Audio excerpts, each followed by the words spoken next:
What's up, everyone? Welcome to This Day in Philly Sports History for February 25th, 2023. Quick adjustment slash correction from yesterday. I had mentioned during the Ryan Howard segment that guys are striking out 250 to 300 times this now. And that might have been a little over the top. I think Schwarber led the league last year with 200. So it's probably more 150 to 200. But like I said, I always want to make sure we are factually correct here. So there is that. Flyers lost to the Canadians 5-2 last night. Kind of a good loss because they're very close in the standings. So we'll go from there. Huge Sixers game tonight against Boston. Very much looking forward to that. They're down at the Wells Fargo Center. Good measuring stick for the Sixers, especially after last game against the Pelicans. So hopefully they can, the Grizzlies. Hopefully they're able to get that momentum and keep it going from the end of that game. Phillies start spring training today. 2 split squad games. I think they're playing the Tigers in one and the Yankees in the other. Yankees will be on TV, or the Yankees game will be on TV. So absolutely looking forward to that. And now for the rest of the time, we're going to talk Phillies. On this day, back in 1972, the Phillies traded Rick Wise for Steve Carlton. Now, a few weeks ago, we had talked about Steve Carlton when he was inducted into Hall of Fame. He had a pretty solid career with the Phillies after this trade. But at this time, neither pitcher was a superstar, or let alone a Hall of Famer. But they were both very serviceable, solid pitchers at the time. Both of them weren't happy with their contracts. They wanted to basically get a raise, and here's what they wanted to be paid: $65,000 a year. Back then, there was no arbitration, there wasn't free agency, and really there were no agents. Players really negotiated on their own. So in St. Louis and in Philly, Wise and Carlton were both trying to get paid and negotiating with their teams. So the Phillies and Cardinals ended up trading them, hoping that a change of scenery would be better. Phillies fans weren't happy because Rick Wise was a fan favorite. He had pitched a no-hitter the year before. And the Phillies were just not a good team at the time. So the fact that you're trading away one of the pieces that would draw crowds to, I believe that was the first year of the vet, too. It was going to be 1972 or 1971. So kind of, you didn't want to make your fan base unhappy. Carlton wasn't happy getting traded because he didn't want to leave the Cardinals. He just wanted to get paid more. And going into the prior season, like I said, Wise had the no-hitter, had won 17 games on an absolutely terrible Phillies team. Carlton had 20 wins. Wise was 26, 27. So at that point in their careers, they were pretty much equal. And then from that trade on, things just they separated. Carlton went 27-10 in 1972 on a Phillies team that won 59 games. So they won basically 46% of, or he won 46% of the Phillies games. And like I said, I think he would go on to have a pretty solid career with the Phillies.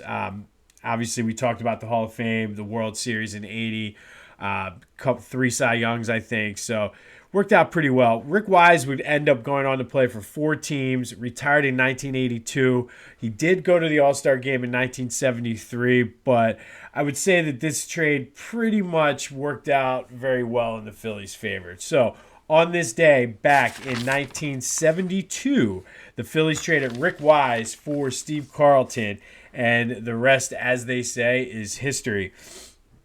Sticking with the Phillies again, for today's Philly Sports Black History Spotlight, we're going to talk about one of my all-time favorite Phillies, Jimmy Rollins. Jimmy was drafted in the second round in 1996, got called up in September of 2000, and was pretty much a spark for that team. They didn't do anything, but in 14 games, he had 321.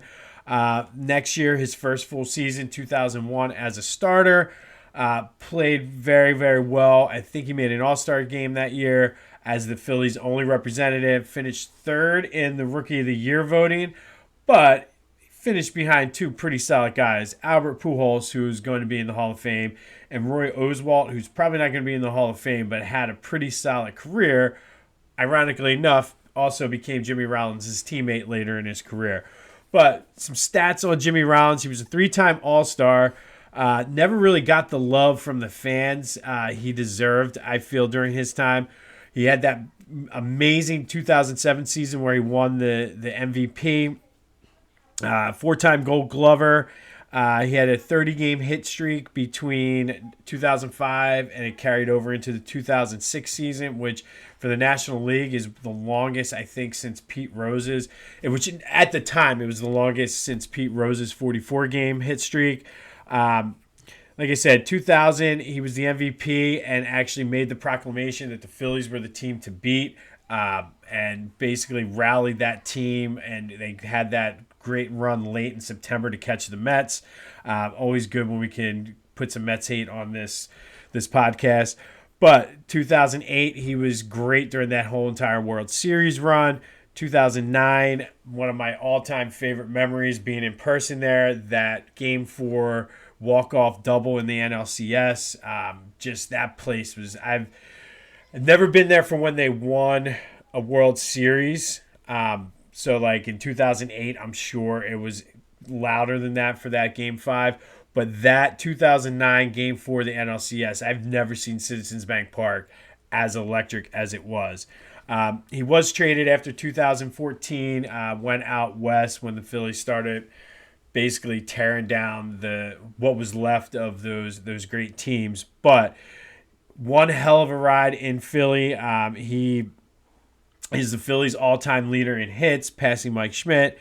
But I feel as though during his career, there's definitely a love-hate relationship with Jimmy Rollins, especially early in his career. It was kind of like he represented and symbolized those teams with like him, Bobby Abreu, Scott Rowland, those underachieving teams that, like with Larry Bowa as the manager, where they were in the playoff race for a wild card spot and then just always finished like 2 to 3 games out. And I feel like that's where that came from. And then when he came out in 2007 and said, we're the team to beat, I think that sort of changed. And then backing it up and having the season he had, I think that's when people really started to come around with Jimmy Rollins. But he was always, again, one of my favorite players. And I feel he's a Hall of Famer. And I'm trying to be as objective about this as possible. And I've done some research and like taking the homerism out of it and the fact that I love Jimmy Rollins as a player. But, I mean, I think his resume speaks for itself. I mean, he has the 2007 MVP. He gets votes for in the voting for all MVP 5 times, 4 Gold Gloves, over 2,400 hits, 230 homers, 850 extra base hits as a shortstop. I mean, and look where he ranks in the shortstops. Shortstops that have 200 home runs, 2,000 hits: Cal Ripken, Derek Jeter, Robin Yount, Miguel Tejada, and Jimmy Rollins. Shortstops with 700 extra base hits and 400 stolen bases: Honus Wagner and Jimmy Rollins. Shortstops with 400 stolen bases and 200 home runs: Jimmy Rollins. And then finally, shortstops with 2,000 hits and 4 Gold Gloves: Derek Jeter, Ozzie Smith, Luis Aparicio, Alan Trammell, Omar Vizquel, and Jimmy Rollins. Other than Omar Vizquel, all of those guys are in the Hall of Fame.